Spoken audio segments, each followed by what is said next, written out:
Wah, Kak Sil kembali ke jalan yang lurus.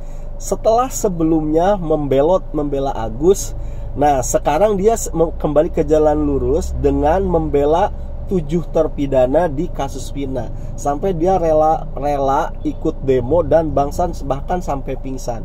Ini patut saya apresiasi dan angkat jempol untuk Kak Sil ya, begitu.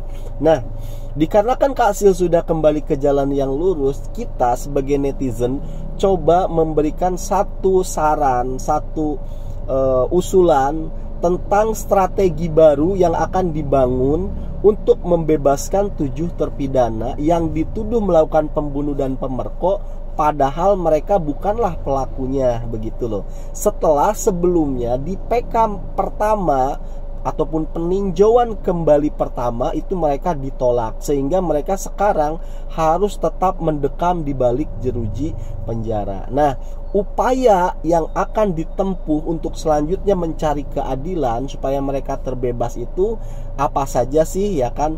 Nah, di sini ada 2. Yang pertama yang melibatkan prerogatif presiden, dan yang kedua dengan menggunakan peninjauan kembali versi yang kedua.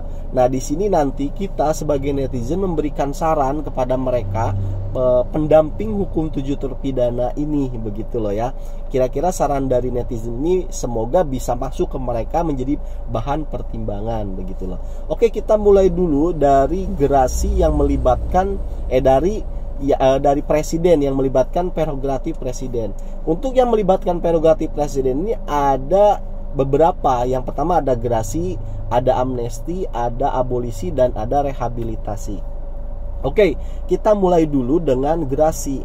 Nah, kalau lewat gerasi ini syaratnya mereka harus mengakui kesalahannya, baru dapat gerasi dari presiden. Sedangkan mereka ini bukan pelakunya. Jadi kalau lewat jalur gerasi ini, dari gerasi presiden, mereka harus mengakui perbuatan yang bukan perbuatan mereka, harus mengakui pembunuh dan pemerkosa, mereka bukan melakukannya, dan itu pernah mereka lakukan untuk gerasi ini, tapi ternyata itu hanya jebakan. Itu pernah mereka lakukan di tahun 2016, 2017, 2018 sampai 2019 itu mereka mengakui. Kenapa mereka mengakui padahal mereka bukan pelakunya? Karena diiming-imingi gerasi, dan ternyata gerasinya nggak turun, itu hanya jebakan. Jadi mereka tuh dibohongin. Jadi sepertinya kalau untuk yang gerasi ini mereka nggak bisa. Nah, ada sih yang paling potensial, yaitu apa? Amnesti. Amnesti ini ampunan dari presiden. Jadi penghentian hukum secara sepihak oleh presiden karena ditemukan pelanggaran HAM, ketidakadilan di sana. Akhirnya presiden memberikan satu instruksi khusus, yaitu menurunkan amnesti, begitu loh ya. Ini sepertinya lebih memungkinkan.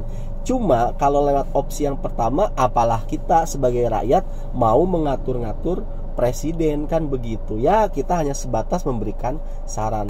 Mudah-mudahan dengan cara yang amnesti ataupun rehabilitasi dan abolisi ini bisa selesai, ya sudah, kita bersyukur. Nah, kalaupun ini tidak selesai, ada strategi yang kedua ataupun opsi yang kedua, yaitu dengan peninjauan kembali yang versi kedua. Memang peninjauan kembali itu hanya bisa dilakukan 1 kali, tetapi itu khusus hukum perdata. Tetapi dalam hukum pidana itu bisa dilakukan berkali-kali jika ditemukan di sana ada kecacatan dalam penegakan hukum ataupun kesalahan dalam penegakan hukum, sehingga menimbulkan ketidakadilan dan pelanggaran hak asasi manusia yang sangat berat, begitu loh ya.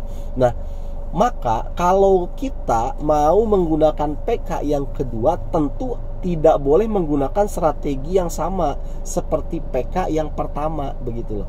Nah, PK yang pertama itu kan strategi yang dibangun adalah mengarahkan memang ini adalah kasus kecelakaan lalu lintas, bukan pembunuh dan pemerkosa. Karena dengan kecelakaan lalu lintas itu artinya tidak ada kaitannya dengan 7 terpidana, karena pembunuh dan pemerkosa saja tidak ada. Kan ini adalah kecelakaan lalu lintas, kan begitu. Itu strategi yang dibangun di PK yang pertama, begitu loh, untuk untuk menghindarkan tuduhan bahwa ketujuh terpidana ini adalah pelakunya, kan begitu. Itu strategi yang pertama. Dan sepertinya kita tidak bisa menggunakan strategi itu lagi, begitu loh, kalau kita ingin berhasil di PK yang kedua. Terus pakai strategi apa, Bang?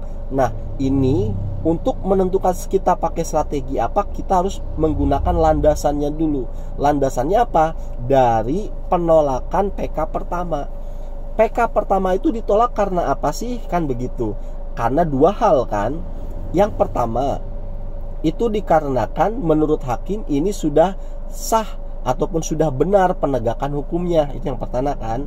Tidak ditemukan kesalahan dalam penegakan hukum gitu loh. Karena sudah sesuai dengan koridor lah, dengan koridor hukum. Kemudian yang kedua, tidak ditemukannya novum ataupun bukti baru. Karena syarat PK itu harus ada novum, harus ada bukti atau keadaan baru yang tidak pernah diungkapkan di persidangan dulu tahun 2016. Nah, jadi dua dasar inilah yang sebagai landasan hakim itu menolak PK yang pertama. Maka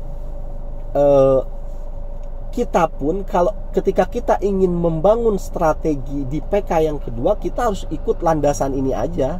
Kita berarti nunggu salinan dulu, salinan putusan hakim ini, kemudian kita baca bareng-bareng kan begitu. Oh, salinannya ini. Tapi kan sebelum salinan itu keluar, kita juga sudah tahu dari konferensi pers ketua hakim di PK pertama ya kan, yang memutus itu bahwa sebenarnya landasannya kan dua. Itu artinya dari dua landasan ini kan kesimpulannya bahwasanya hakim meyakini kalau ini benar terjadi pembunuh dan pemerkosa. Itu yang pertama kan begitu tuh. Kemudian yang kedua, tidak ditemukannya novum begitu loh. Nah, kenapa ditolak? Karena strategi yang pertama dianggap salah ya, dianggap kurang tepat karena membangun narasi ini adalah kecelakaan lalu lintas begitu loh. Meskipun itu faktanya memang kecelakaan lalu lintas kan, setelah kita amati bersama dari fakta-fakta yang kita temukan di lapangan, dari saksi-saksi begitu loh. Tapi ini demi kebebasan 7 terpidana, kita turunkanlah ego kita begitu loh. Oke lah, kita ikutinlah maunya mereka. Oke, ini pembunuh dan pemerkosa, meskipun secara hati nurani kita nggak terima nih. Itu sebenarnya lantas aja begitu loh kan begitu. Nah, kita menurunkan ego. Yang penting 7 terpidana bebas. Maka dengan cara ini berarti kan kita oke lah ikutin. Ini adalah kasus pembunuh dan pemerkosa. Tapi Bang, kalau ini kasus pembunuh dan pemerkosa kan ribet Bang. Nanti kita harus cari lagi siapa pelaku sesungguhnya. Udah, kita nggak usah ngurus itu. Yang penting 7 terpidana bebas. Kalau masalah itu mencari pelaku yang sesungguhnya siapa, itu biarin urusan polisi lah begitu loh. Yang penting 7 terpidana bebas dulu begitu kan. Sebenarnya ini kan ribet juga sih. Kalau kita ngikutin cara ini, nanti cari lagi ya kan, polisi salah tangkap lagi ya kan, ribet lagi, rakyat lagi. Tapi mau bagaimana, kita ini udah mentok gitu loh. Mau pakai cara apa, ya udah pakai cara mereka aja. 7 terpidana yang penting bebas begitu loh kan. Maka strategi di PK yang kedua nanti itu jangan menggunakan lagi kecelakaan lalu lintas, tapi oke, ikutin alurnya. Ini adalah kasus pembunuh dan pemerkosa. Cuma kita punya satu target, cuma satu misi, yaitu apa? Misi kita utamanya adalah ini memang silahkanlah ini pembunuh dan pemerkosa, tapi kita meyakini bahwa 7 terpidana bukan pelakunya. Salah satunya dengan kita mengumpulkan bukti-bukti baru lagi. Kalau kemarin kan sudah ditemukan tuh ekstraksinya handphone Widi itu kan. Nah, bahwasanya dinyatakan bahwasanya si Vina ini masih bercakap-cakap beberapa menit, sekian 30 menit sebelum tuduhan terjadinya pembunuh dan pemerkosa, masih bercakap-cakap begitu. Padahal di tuduhannya ada pembunuh, ada pemerkosa, dipindah dari TKP A ke TKP B ke TKP C. Itu hanya beberapa menit masa bisa dilakukan kan begitu. Dan itu dalam percakapan itu, di telepon itu, di SMS itu, ya masih seger bugar, masih bercanda-bercanda aja si korban Vinanya ini nikah. Ini salah satu novumnya itu. Tapi itu pun ditolak begitulah. Maka selanjutnya, kalau memang ini pembunuhan pemerkosa, oke, kita ikutin cara mereka, tapi kita punya misi kan, yaitu tadi bahwa ke-7 terpidana ini bukan pelakunya. Maka kita mendesak handphonenya si Eki itu kita ambil ya kan, untuk kita ekstraksi juga.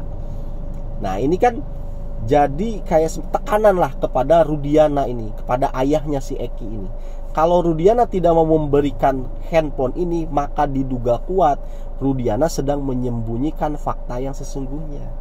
Tetapi dengan Rudiana, maka kita mendesak nih, handphonenya Eki harus diekstraksi juga untuk membuktikan bahwa bukan 7 terpidana inilah pelakunya. Karena si Eki sendiri tidak pernah mengenal dengan 7 terpidana ini, kan begitu.